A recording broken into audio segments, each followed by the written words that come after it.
Hello guys, today and this is my longest video yet.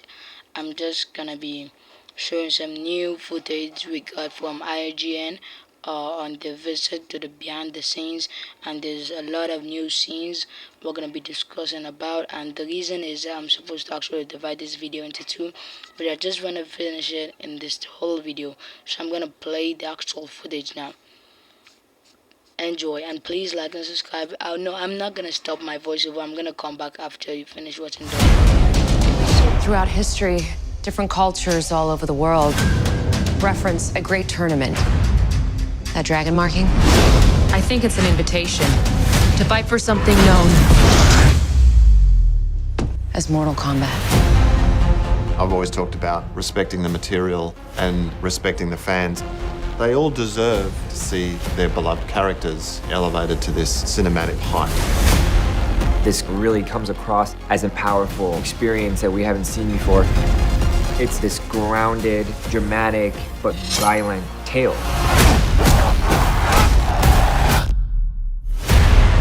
What is so striking about Mortal Kombat is how expansive the story is. It's epic. We have all the great characters that the fans love. I'm Sonya. Name's Jax. That's Kano. I'm Liu Kang. Kung Lao.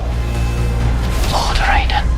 Scorpion. I am Sub-Zero. The interesting thing about playing a video game character is that you have to walk this line of being larger than life, but also making that person real. There's actually rich emotional life behind every single character. We need to be authentic. You need actors who can perform the actual movements and stunts. It's mind-blowing what they do. And I think that fight element that has always been in the game can be brought to life on the screen. And it's not all CG, I promise you. No matter how many of my people you put in the ground, we will not fail. I've always believed that something elegant and beautiful can cohabitate with brutal and primal. All of the detail gives the audience a sense of realism and connectivity to this world. The first time that I started seeing all of these guys in costume, I was blown away. They've completely brought all of these characters to life. This is more than just seeing a movie produced. This is seeing something that I've been passionate about my whole life finally come to the screen.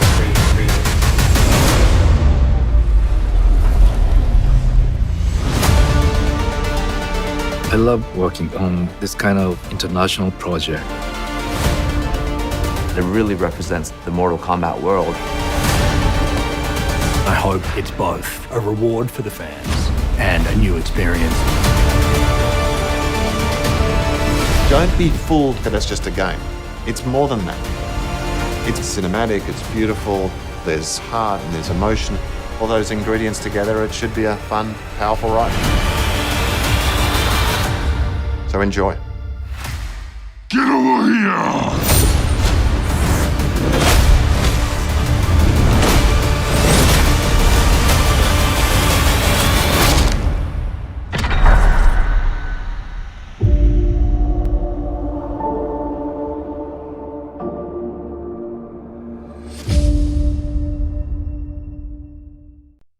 So you guys have seen the amazing footage that got me thinking that this movie is gonna be the best martial arts movie ever, and really, I just love the new scenes. So I'm actually gonna be playing it now in slow motion and doing a voiceover of it. So I've reduced the amount and the volume, so you've already seen here before.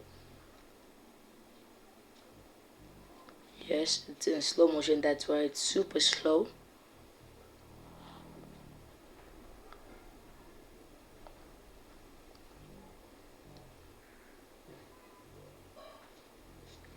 So I'm still here, I'm waiting for the new scenes that we've got. There's so many new scenes, and oh my god, this movie is gonna be so great. It's next level. It really is a game changer. Absolutely. You know, I love the passion and amount of energy, love that these actors and actresses and the crew of this movie has put in together. Like there are over 200 crews, they've put in all their energy together, just create something so good, so unique, and satisfying the Mortal Kombat fans.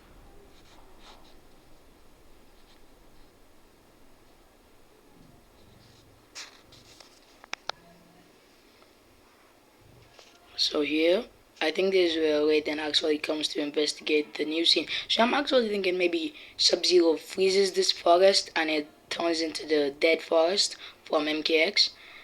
Just a cool shot. So I'm gonna be doing a screenshot of the new scenes we've got and be breaking them down. And just love how Liu Kang is kind of meditating there. I'm thinking that they're gonna be training them both physically and mentally. Liu Kang already have experience over martial arts, so he's gonna be training like spiritually instead of training in combat skills. So he already has combat skills. He's already experienced the martial arts. He's already got everything he needs. So yeah, another cool shot of our world. Yes, I'm gonna also be talking about this.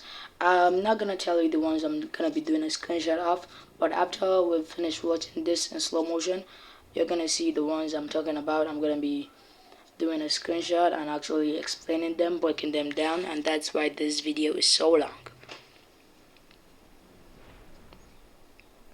He breaks his hand. Oh my god, I just want to see these MMA fight scenes. I love MMA, not a big fan, but I just love the amount of brute force to it. Outworld, or maybe not, we don't know yet. Jinhan.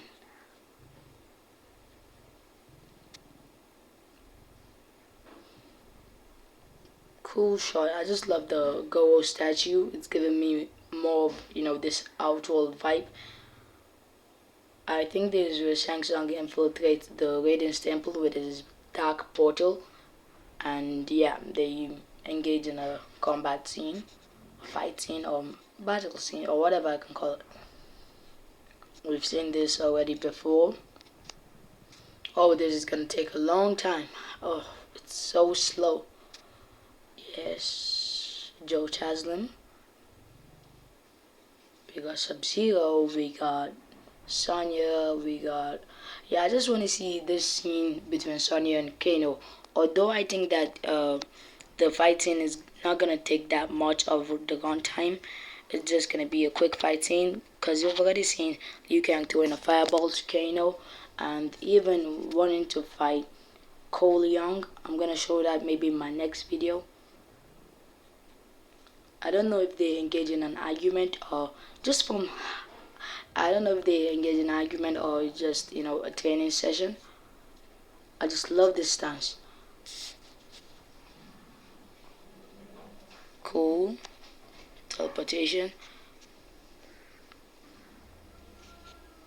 Scorpion wearing his mask.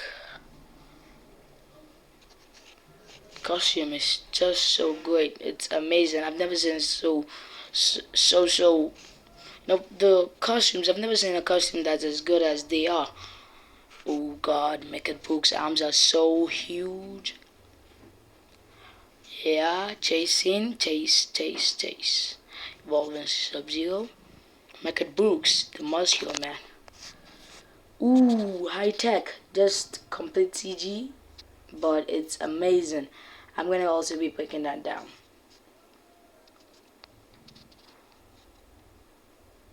So yeah, so that's Sonya lying on the floor. I noticed the first time I watched the video, although I still know I have missed a couple of things here and there that you guys might be able to get and maybe talk about in our next video. Just please go to the comment section down below and drop your comments, and also like and subscribe to this video. Please. Just thanks for watching overall. Kung Lao, yeah. Close up on his face, yeah. I just love his iconic stances from the games. Kung Lao does the hat wipe from the games. Yeah, the two Japanese actors.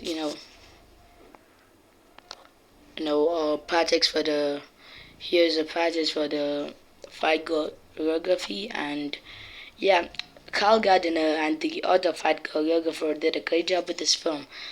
Explaining every single detail to the actors, and the actors, they're really fighting themselves. That's what's really caught my attention. They're really doing these iconic moves by themselves, although some of them use wires when it comes to moves that are impossible for a normal human being to do. But really, I just love the amount of on-screen time put into this, and Simon McCoy, the director of this movie, really did a great job with staying on practical effects instead of CG. They're evenly fighting here, and Adelaide in Australia really has cool iconic locations they provided for them. I mean, the natural, the black soil in Outworld is actually natural, and that's really awesome to see. So the reptilian creature that might be reptile or not. Okay, I'm loving all of these new scenes. He is walking through I think the gym location again.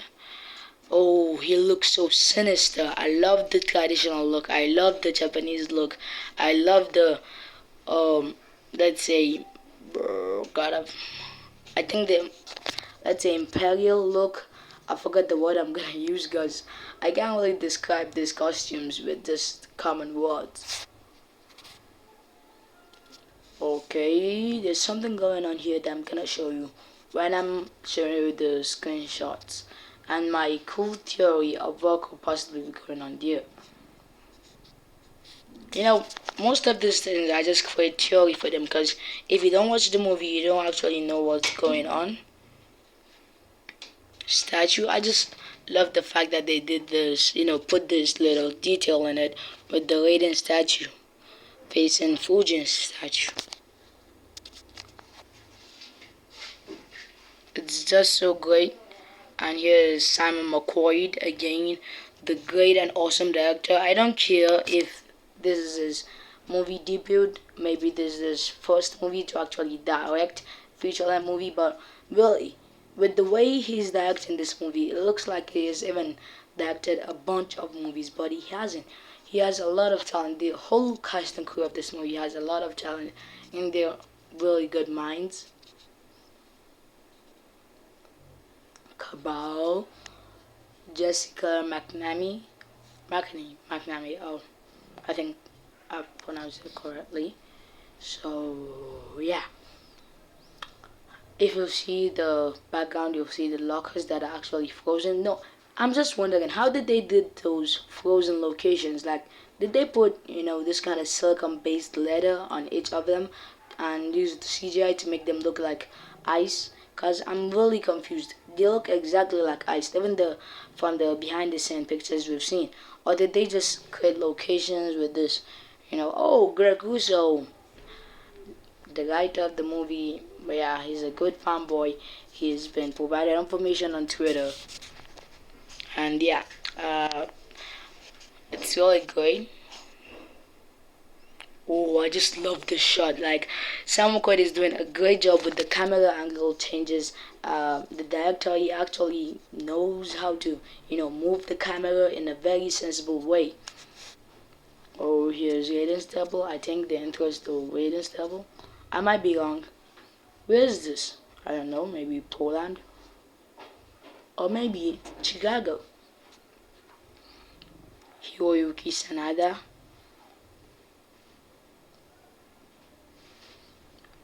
Oh, this fight is gonna be so great. I can't wait to actually see the fight between Hanzo and Baihan or Bihan. I prefer to call it Baihan, but it's actually Bihan. Awesome, everything about this cool little, oh my god. If you look at Uncaged Games, video where it actually talks about the 30 minutes footage he got to watch, the Uncaged Games channel, you'll see that he says that Hanzo actually cuts Bihan in the abdomen and yeah, in his face by just pulling back his spear that was shot to a 3. We even got to see, now we will even get to see a cool, bonding time between Hanzo and his wife, and yeah, just exploring the more humanity in this. There's so much just heart and soul. Like everything in this movie is what a normal human can do. Everything that we've seen on this movie is, there's this emotions, this basis. It's not that it's just fighting to fight. They won't just risk their lives to save the earth.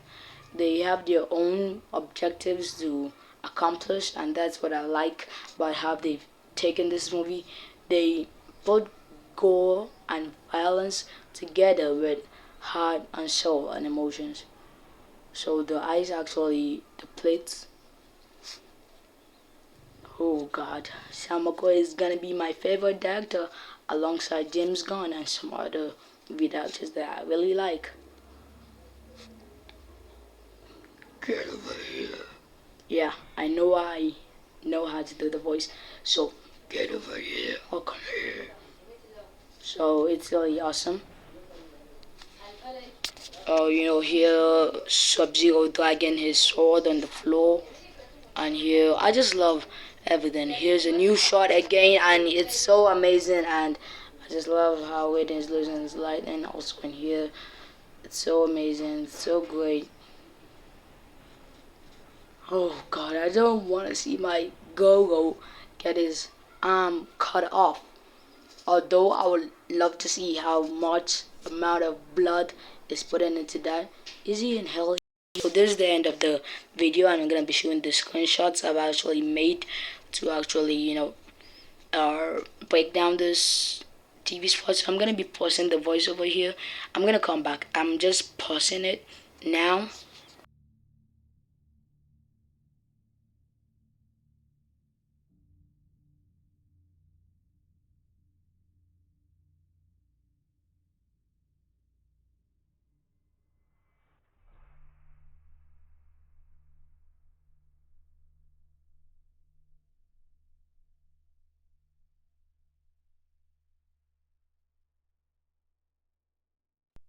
I'm back, and now I'm gonna be showcasing the screenshots I've done. I'm gonna be breaking them down. So you can hear. It's so awesome to see the lights. I really loved what they did with the money they were given. But they really did an amazing job with the CGI.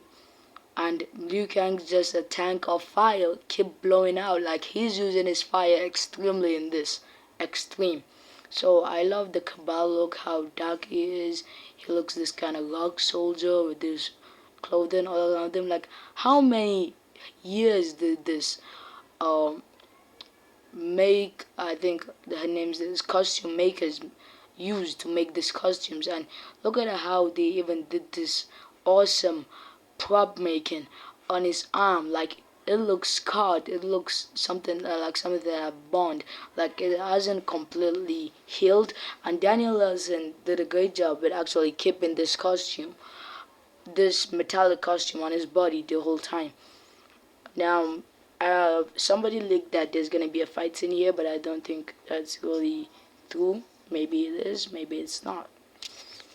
So Jax here, I think this is the exact moment where he gets his metal arms.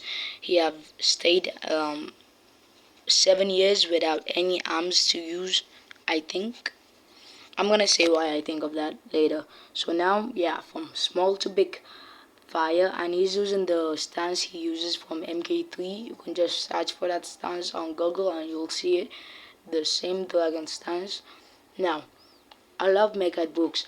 It's so massive, and now the thing I'm saying that he's gonna stay armless for 7 years is because they said 7 years ago, I think 7 years ago, Jax met Cole Young, and while they were driving in this car, Sub-Zero attacked them on the car, and Jax brought out a shotgun to actually fight with Sub-Zero, and that's where he follows Sub-Zero into a warehouse where his arm got smashed and destroyed, and he stayed 7 years. Because if you look at what Sonya is saying, she said 7 years ago he went on a mission, so he stayed for 7 years before maybe the special forces government or Raiden gets this. I think it's the special forces government that got this new technology that's freaking awesome on his arms, and now he got metallic arms, and he's still brooding over him actually losing his arms, and he's letting all his anger go